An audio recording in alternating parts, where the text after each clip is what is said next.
rigole pas quand il change de définition, quand il change de théorie. Freud qui explique très précisément, chaque fois qu'il change de topic, pourquoi il en change, d'où ça vient, quels sont les éléments de la pratique qui l'ont questionné, qui l'ont amené à dire, eh bien, la théorie que j'avais jusqu'à présent ne convient pas, j'en change pour telle et telle et telle raison. Hein. Il y a cette question de la pulsion de mort, donc, qui vient dans un changement de topic de Freud, illustrer ce que je viens de dire au niveau de la méthode scientifique.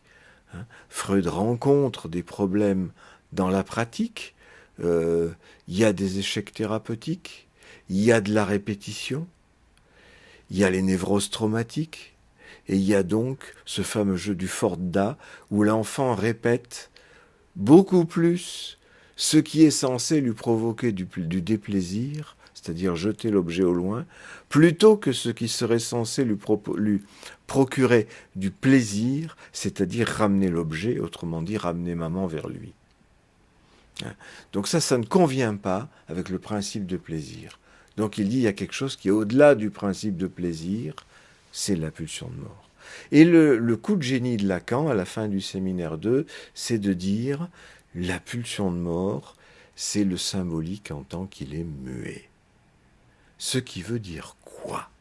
Qu'effectivement, si l'enfant répète sans arrêt ces mouvements de jeter au loin, si le névrosé traumatique répète son rêve dans lequel se passe l'événement traumatique, je dis le névrosé traumatique, mais c'est vrai aussi chez moi, c'est vrai chez tout le monde, nous répétons sans arrêt dans nos rêves ce qui a été traumatisant. Alors pourquoi ? Puisque ça ne nous procure aucun plaisir, pour le symboliser. Ou alors, si on veut, c'est une façon détournée de récupérer le principe de plaisir, c'est-à-dire que en reproduisant activement le lieu où j'ai été passif, je me construis moi-même. Est-ce un plaisir ? Ben, il semblerait que oui, peut-être bien quand même, parce que c'est comme ça que j'existe, je deviens ce que je suis, y compris à force de répétition. Et donc, je l'ai dit, je le répète, parce que des fois ça vaut le coup de se répéter. Lacan oublie cette hypothèse géniale, la pulsion de mort, c'est le symbolique en tant qu'il est muet, il l'oublie pendant quasiment 20 ans, et il ressort dans le symptôme, le symbolique, c'est le trou, l'imaginaire, c'est la surface. Et ben voilà, c'est exactement ça. Le symbolique, c'est le trou dans lequel l'enfant jette les choses pour en ramener une représentation. Et je répète, mes rêves traumatiques, c'est une autre façon de jeter les choses devant moi pour en obtenir une représentation, alors que j'ai été passif dans le fait d'avoir été violé par mes frères, par exemple. C'est qu'une hypothèse, mais cette hypothèse ne cesse de revenir dans mes rêves. Donc, je suppose que, quelle que soit la réalité de ce qui s'est passé, il y a quelque chose de traumatique qui ne cesse de revenir pour que j'en sois l'auteur et non pas celui qui subit l'action. Donc, pour me construire, m'accoucher moi-même. Et en définitive, c'est ça le but de la psychanalyse, aider quelqu'un à s'accoucher de lui-même. C'est-à-dire symboliser. Trouver des représentations là où ça manquait de représentation, où là, il n'y avait qu'une représentation du manque. Ce qui est tout aussi traumatisant, je vais essayer de vous montrer pourquoi. Alors le symbolique, c'est le trou. J'ai souvent convoqué cette figure de la coupure qui découpe un morceau dans une surface de papier. Pour qu'on enlève un morceau, il faut que la coupure se recoupe. Ça, c'est un modèle qui me paraît vraiment fonctionner. hein.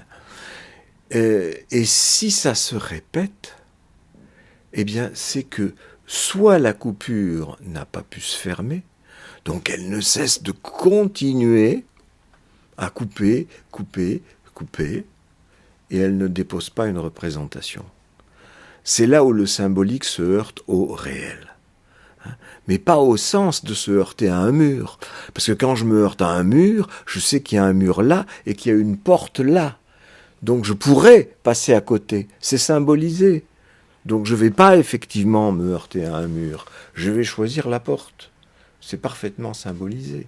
Si je me tape la tête contre les murs, c'est vraiment que je suis foudingue. C'est là où le symbolique, justement, n'a pas fait son travail. Il n'a pas pu l'achever. Mais il continue et il fait revenir sans arrêt ce travail contre le réel. Mais il y a aussi cet autre travail du symbolique qui consiste à ce qu'une fois que la rondelle a été découpée, eh bien, il faut pouvoir la retourner. Parce qu'il y a, comme disait Freud, dans tout rêve, il y a un contenu manifeste dessus et un contenu latent dessous. C'est-à-dire qu'il y a un pile et il y a un face. Et chaque face a son pile. C'est-à-dire qu'il y a, dans les représentations du rêve, ce qui se raconte du point de vue manifeste, et si on en fait l'interprétation, c'est-à-dire si on retourne chaque représentation, on peut prendre conscience du contenu latent, qui en général est sexuel. D'ailleurs.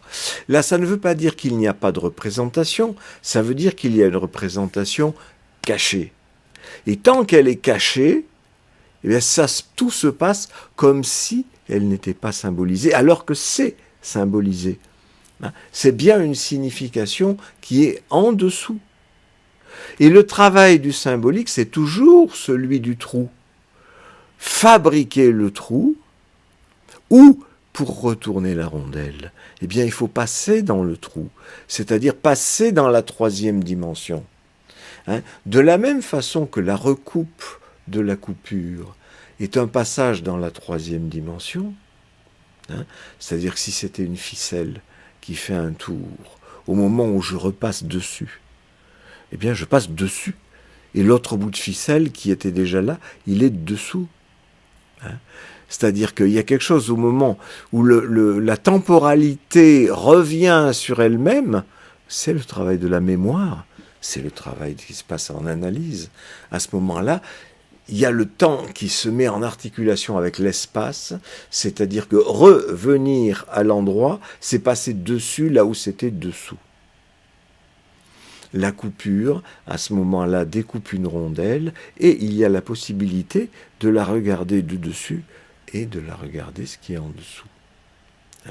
C'est pour ça que ça répète, parce que, 1, je ne suis pas arrivé à découper, ou 2, je ne suis pas arrivé à retourner la rondelle.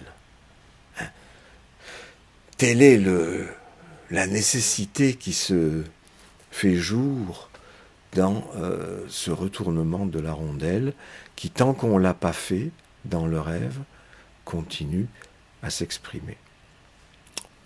Le problème, problème qui reste, et que je n'ai pas résolu, c'est que bien que j'ai retourné 75 millions de rondelles, et que j'ai compris ce qu'il y avait en dessous, Oedipe, castration, eh bien ça continue quand même. Donc, il y a quelque chose dans la théorie qui manque. Ou il y a quelque chose dans l'humain qui manque, qui fait qu'on ne peut jamais être satisfait des représentations qu'on trouve. On n'est jamais satisfait du réel, il faut l'encoder en termes de représentation, et on n'est jamais satisfait de la représentation obtenue, parce qu'elle a toujours un dessous, et même si ce dessous est toujours le même, eh bien, il faut toujours retourner encore. Pourquoi ? Je ne sais pas.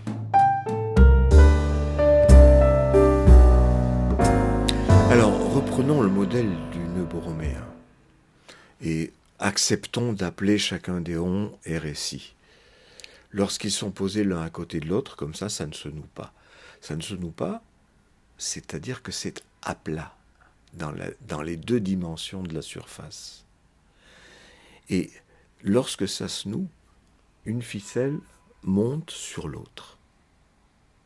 Et ceci à 6 reprises, puisqu'il y a 6 intersections. Et ce fait de monter sur l'autre, c'est la troisième dimension. C'est-à-dire que par rapport à la surface plane de départ, on est passé dans la troisième dimension, c'est-à-dire dans le trou. C'est là que nouer les 3 ronds, c'est fabriquer une représentation.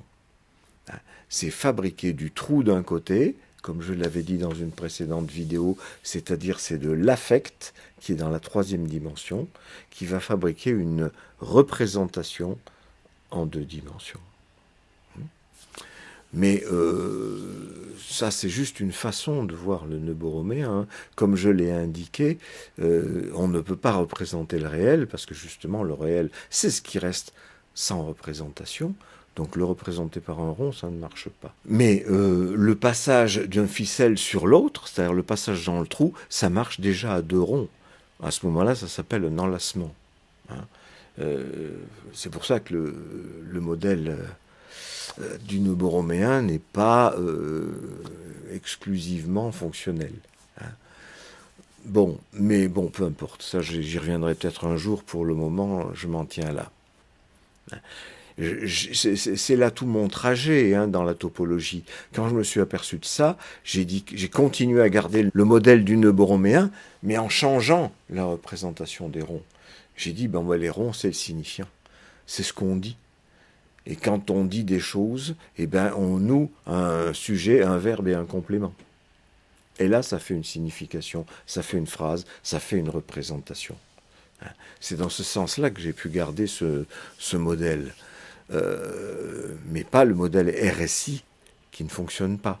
La représentation, c'est l'ensemble du rond, une fois constitué, qui constitue une représentation dans un trou, le trou de l'affect. Et je préfère donc le modèle de la bande de Mébius, où chaque torsion est aussi passage dans la troisième dimension, c'est-à-dire dans le trou. Je vais vous donner un exemple.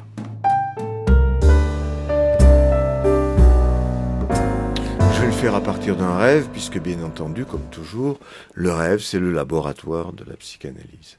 C'est là où on peut faire de la science, en examinant les faits. Bien. Si possible sans préjugés. Dans ce rêve, j'avais un studio que je ne savais pas que j'avais, comme toujours. C'est le lieu de l'inconscient, un appartement inconnu, une maison inconnue. Et pourtant, que je sais qui est à moi. C'est une partie de moi que j'ai voulu oublier.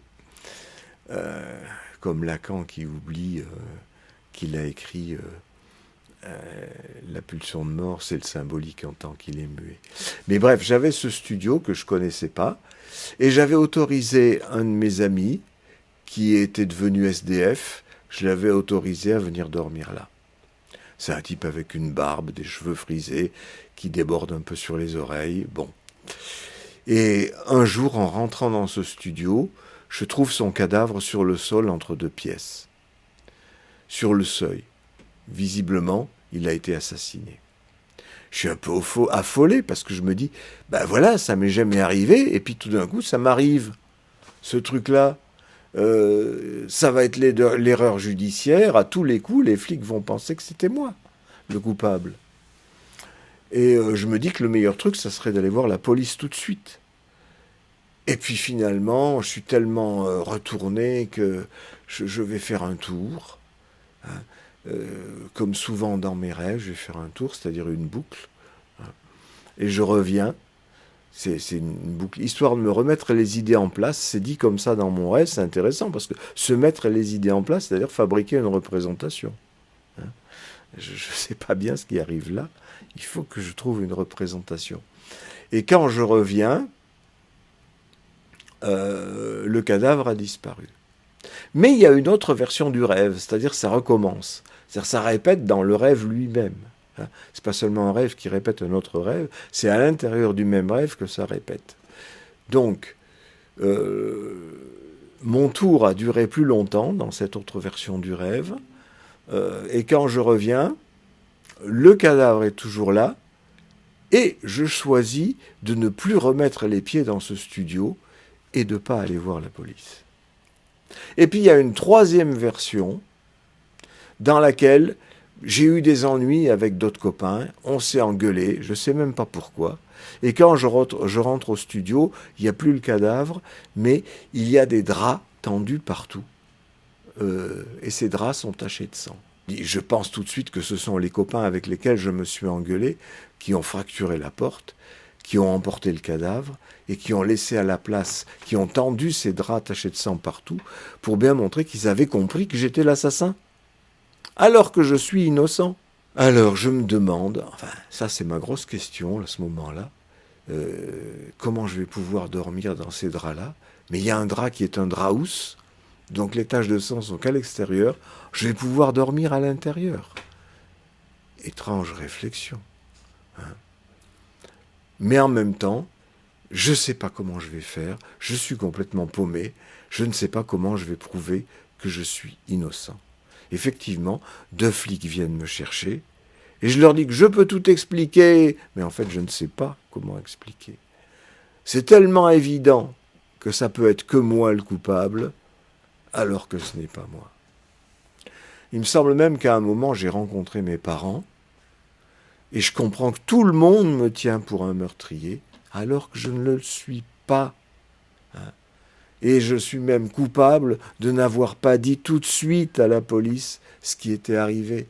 Et finalement, c'est d'être muet comme le symbolique qui fait que je me sens coupable.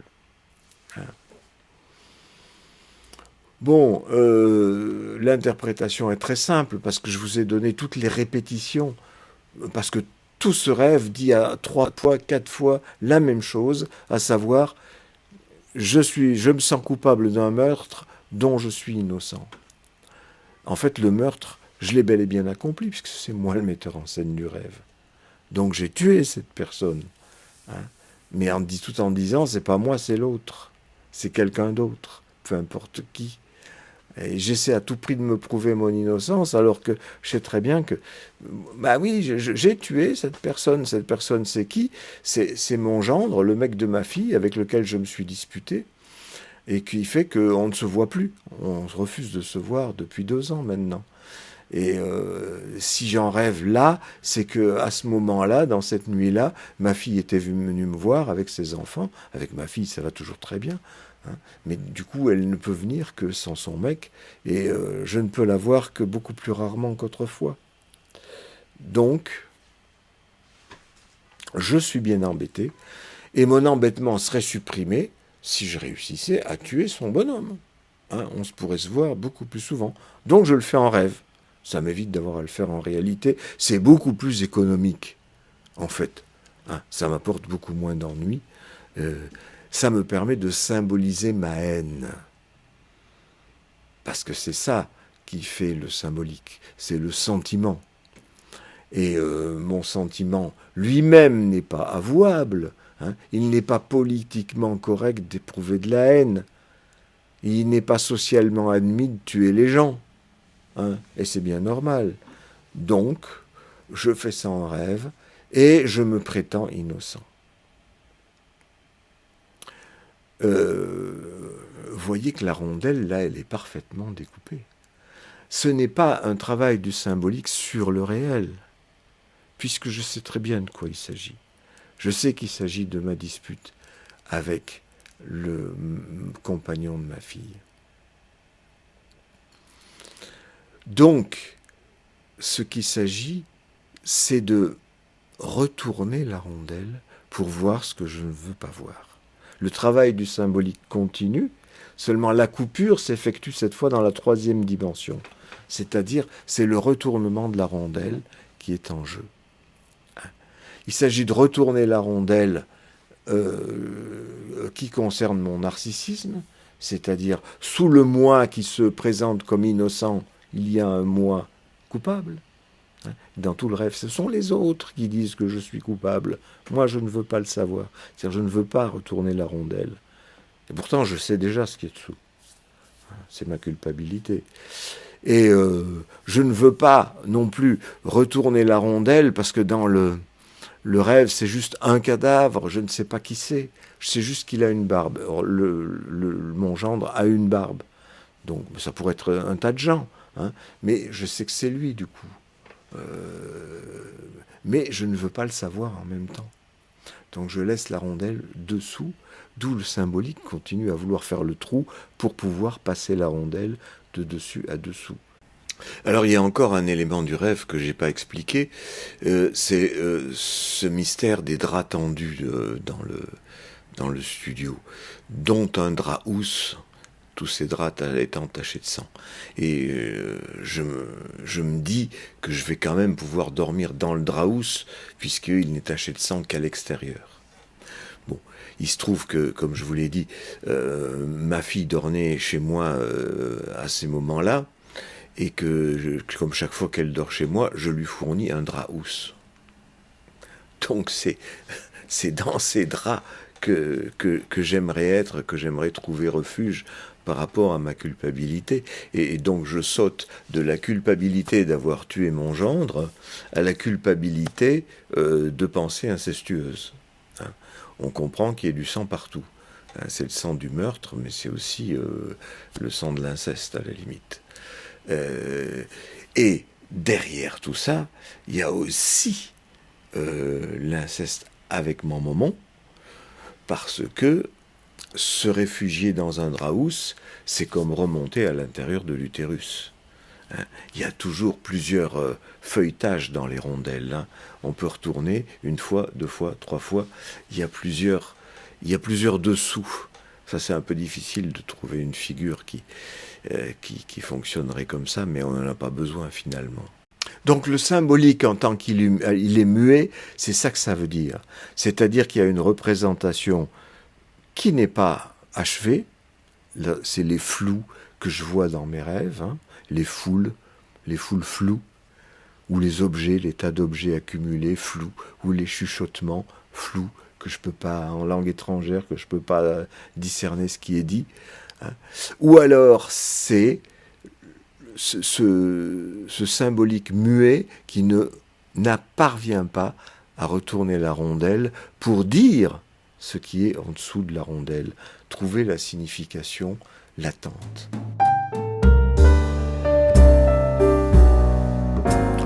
Voilà, alors ça, je considère que c'est un travail scientifique. Il est scientifique pourquoi ?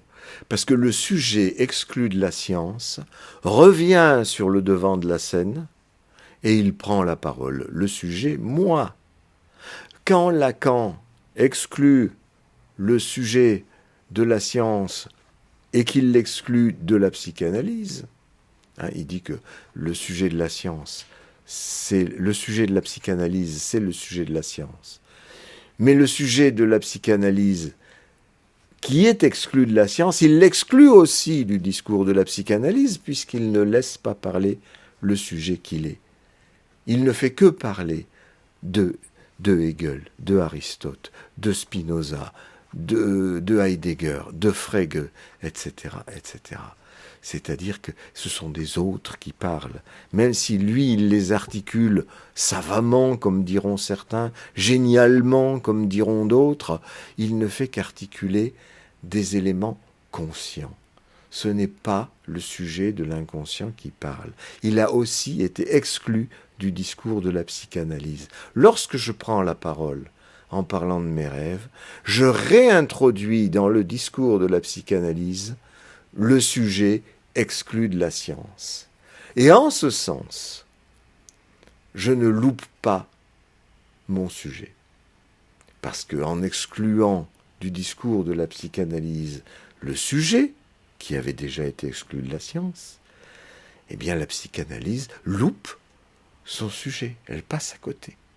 Elle fait de la philosophie, de la mathématique, de la logique, de tout ce que vous voulez, mais elle ne fait pas de la psychanalyse. La psychanalyse, c'est donner la parole au sujet.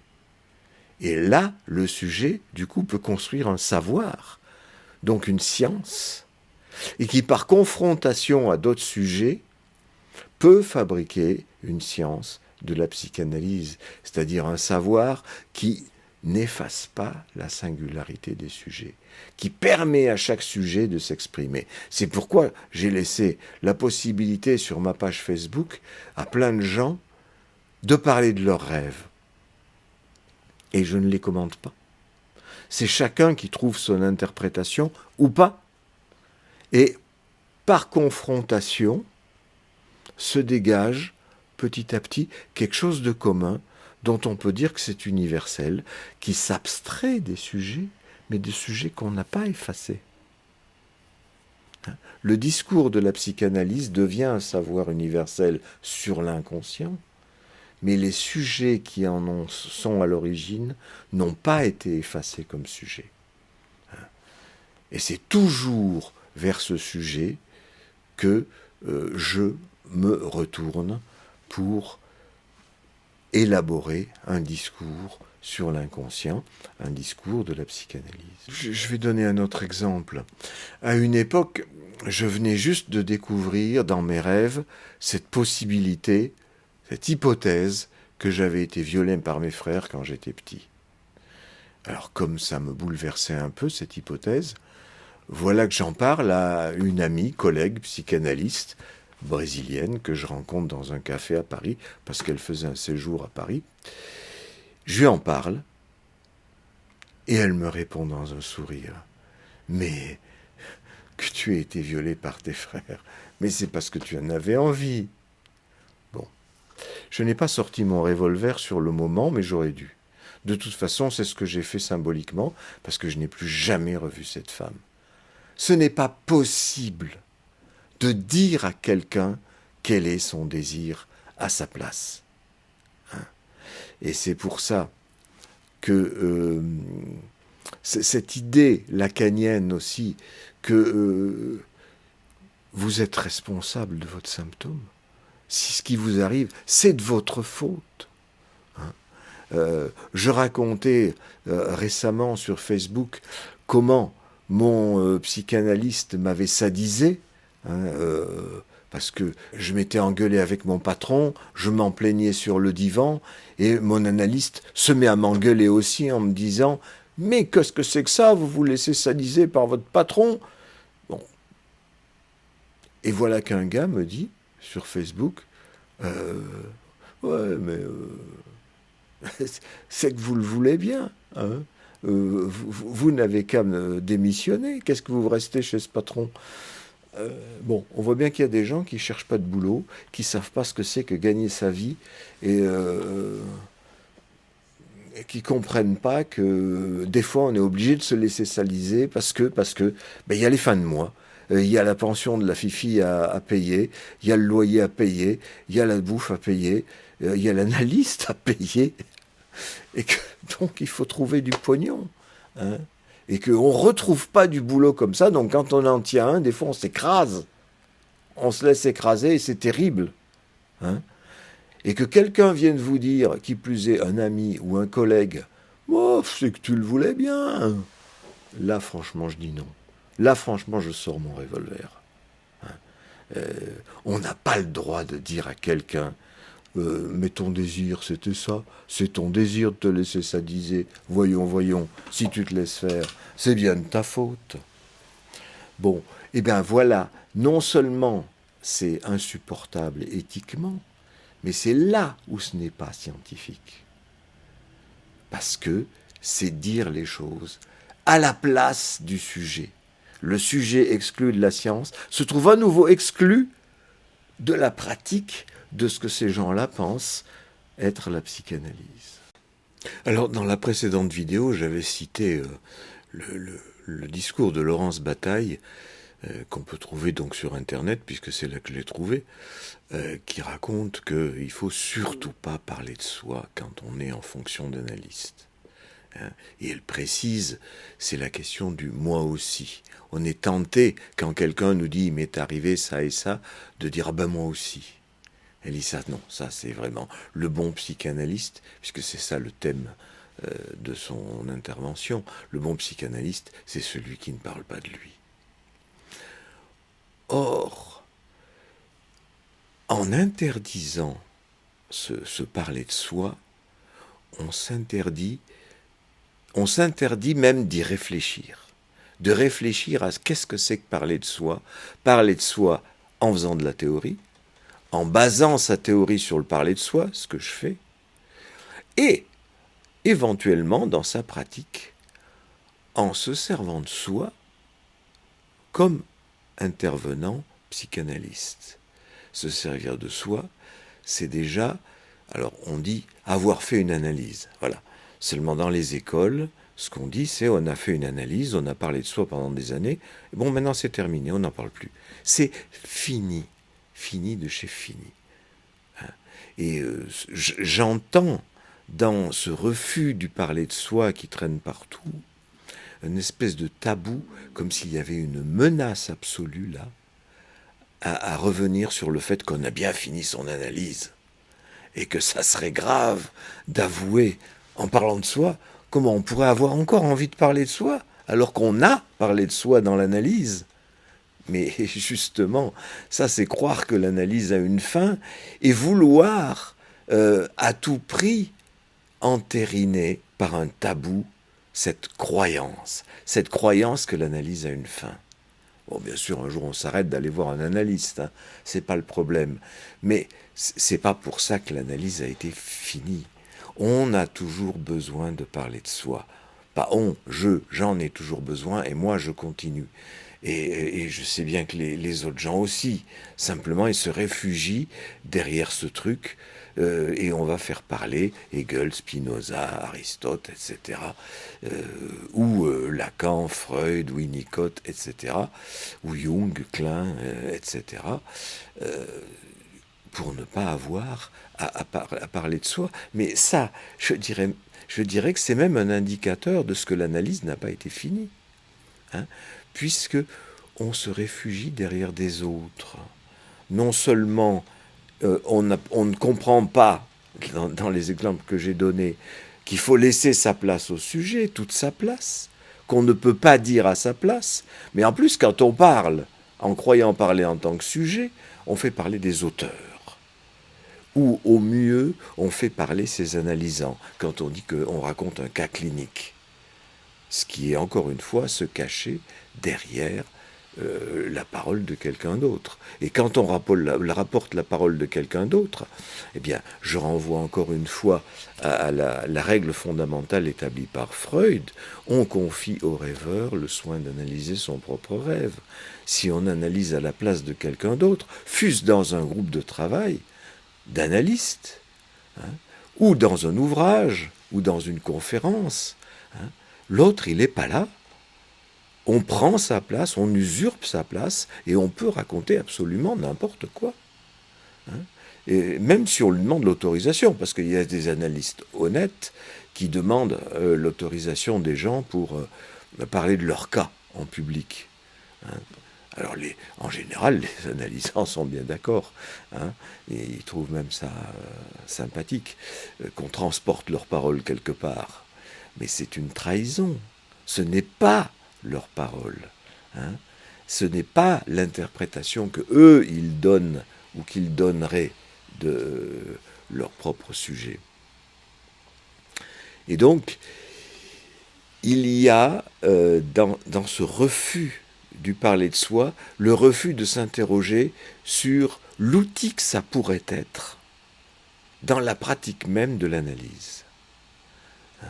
Pour répondre à Laurence Bataille, je donnais cet exemple, quelqu'un qui me parle de sa fatigue qui dure depuis des mois, qui parle de sa toux, qui parle de sa température, et qui me dit qu'il est en train de chercher qu'est-ce que ça peut être, qu'est-ce que ça vient du fin fond de son enfance, pourquoi en ce moment, etc. Donc il cherche des significations psychologiques à ces symptômes.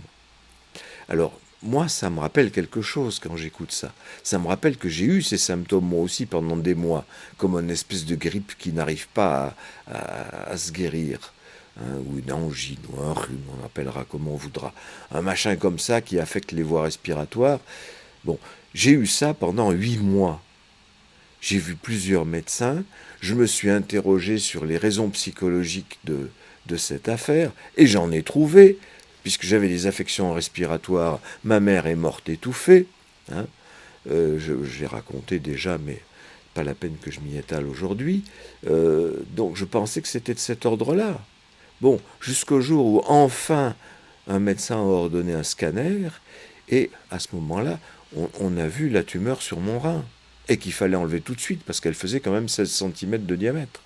Hein. Et une fois remis de l'opération, ben, j'étais guéri. Bon, moyennement un traitement d'immunothérapie, mais que je supporte tout à fait bien. Bien, j'écoute avec ces oreilles-là, moi. Et je me dis, il a les mêmes symptômes. Et après tout, moi aussi, comme dit Laurence Bataille, qu'il ne faut jamais se dire ça. Et on ne peut pas s'empêcher. Personne ne peut s'empêcher ça. Donc je me le dis. Et plutôt que de faire une projection, la projection, ça serait, bon, il a la même chose que moi. Et bien, au lieu de ça, j'ai dit à ce gars, écoutez, voilà, moi, il m'est arrivé la même chose qu'à vous.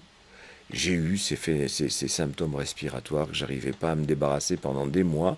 On a fait un scanner, on a trouvé un cancer du rein. Et j'ajoute, pour vous, c'est sûrement pas la même chose. De toute façon, on n'en sait rien. Et puis, continuez aussi à chercher une explication psychologique, parce qu'on n'en sait rien. On ne sait jamais. Peut-être que vous avez trouvé quelque chose de formidable. Mais pourquoi pas aller demander un scanner, parce que ça vous évitera peut-être les déboires que j'ai eus. Voyez en quoi c'est différent d'une projection. Voyez en quoi je me sers de ma vie, de l'outil qu'est ma vie. Je me sers du parler de soi pour aider l'autre. Et c'est de l'analyse. Ce n'est pas, comme pourraient critiquer tout de suite certains, du conseil, du tap-tap dans le dos, du truc amical ou du truc de psychothérapie de bas étage, qui est souvent méprisé. Non, c'est l'analyse bien pensée. Hein. Et ce n'est qu'un des exemples. Là, c'est un symptôme physique qui est en question, mais qui pourrait être psychologique. Hein. Mais dans d'autres cas, dans des cas de rêve, par exemple, je sais très bien que quand les gens me parlent de leurs rêves, ça me fait penser que moi aussi, j'ai rêvé des choses comme ça. Et donc, projection, ça pourrait être, ouais, je vous donne l'interprétation parce que, sans parler de moi, je donne cette interprétation, mais qui vient de moi quand même. En croyant que ça serait une interprétation objective, la bonne interprétation, etc. Eh bien non. On peut ne pas faire de la projection tout en se servant de soi. C'est-à-dire que je reconnais quelque chose, ça me permet de trouver la bonne question au bon moment.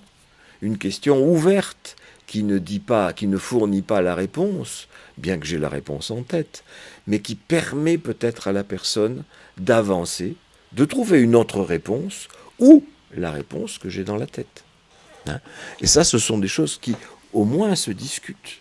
Mais c'est ça la raison pour laquelle Freud demandait qu'on fasse une analyse. Hein. C'est pas pour avoir fait une analyse et puis après on s'en sert plus, c'est bon. Hein. C'est ça qu'il faudrait discuter, qu'il faudrait travailler dans les colloques, du comment on se sert de soi, comment on se sert de sa propre analyse pour faire avancer l'analyse des autres. Donc vous voyez que ce que je tente de faire, c'est de réintroduire le sujet et dans la théorie et dans la pratique de la psychanalyse. Tiens, je repense à l'ami Serge H. Blum dont j'avais parlé dans une vidéo précédente, qui le jour où je lui avais dit que je venais d'écrire un article qui s'appelait « Du sujet psychanalyste », m'avait répondu d'un air extrêmement renfrogné « Il n'y a pas de sujet psychanalyste ». Ça vient de cette idée qu'effectivement, et Lacan le dit comme ça, hein, l'analyse, ça sert à nettoyer, à éradiquer, à enlever enlever toutes les scories, tous les symptômes, tout ce qui pourrait empêcher à l'analyse d'être analyste. C'est le contraire. C'est exactement le contraire. L'analyse n'est pas là pour nettoyer. Ce n'est pas une entreprise morale. Ce n'est pas une confession dont on obtiendrait l'absolution parce qu'on l'a faite. Hein. Allez, jusqu'à la prochaine fois, comme dirait le curé, mais dans la psychanalyse, c'est un processus qui dure, à mon sens, toute la vie, même si c'est pas toute la vie avec un psychanalyste, hein, un processus dans lequel on se tient et où on a réintroduit le sujet dans sa propre vie, son propre sujet dans sa propre vie. Aussi bien dans les discussions entre amis, c'est-à-dire d'être capable de se supporter soi-même et donc de supporter une conversation avec les autres, où on respecte également les autres. Là, je vire un peu dans la morale et il faudrait que je fasse attention à la façon dont j'en parle. Mais c'est ça l'idée, quoi. C'est que le sujet, c'est ça le but de la psychanalyse, le sujet a été accouché. Il s'est accouché de lui-même, dans cette idée de la scène primitive dont je parlais dans une vidéo précédente, niquer la mère pour la mettre en scène de soi-même. Et là, en l'occurrence, niquer l'analyste pour se mettre au monde soi-même du fait d'avoir parlé, d'avoir raconté tout ce qui est inavouable. C'est ce qui fait qu'après on se sent plus léger. On se sent plus léger et plus à même d'avancer dans la vie en étant confiant en soi, parce qu'on sait que de toute façon on a des failles. On a ces pensées horribles, incestueuses, meurtrières, comme je viens de le démontrer, hein, mais qui sont notre socle. Il ne s'agit pas de le nettoyer, ce socle, hein, comme Lady Macbeth, qui n'arrive pas à nettoyer le sang de ses mains. Ça lui prend énormément d'énergie à la pauvre d'essayer de nettoyer le sang de ses mains et il ne part pas. Alors que la psychanalyse, c'est justement, j'ai du sang sur les mains. Ah bon, bah, très bien. Après tout, c'est pas grave, ça se voit pas. Et je peux en parler par contre. Hein. C'est ce qui me rend ma confiance en moi, me permet de mieux me déterminer, trouver mes orientations dans la vie. Hein. Voilà. Il y a une objection qu'on pourrait encore faire, c'est mais si, Lacan parle du sujet, il ne parle que de ça. Non, il parle d'un sujet théorique. Il parle d'un sujet qui est l'objet de son discours. Et on l'a vu dans l'analyse que j'ai faite du seul morceau de clinique dont il parle, hein, ce qui se passe à Sainte-Anne dans une présentation de malade, où on voit à quel point il est dans la projection absolue. Hein. Il ne laisse pas la place au sujet, il interprète à la place du sujet, il introduit une grille théorique entre lui et le sujet. Donc, ni cliniquement, ni dans la théorie, il n'y a de sujet. Le sujet, c'est bien celui qui parle, pas celui dont on parle. Que ce soit un cas ou que ce soit la fonction sujet théorique. Le sujet, c'est celui qui parle. Et quand on ne loupe pas ce sujet qui parle, eh bien, là, on est plus scientifique que ceux qui excluent de notre science ce qui en fait son sujet. Je ne dis pas son objet. Hein. C'est bien son sujet. Il s'agit de le laisser parler, ce sujet.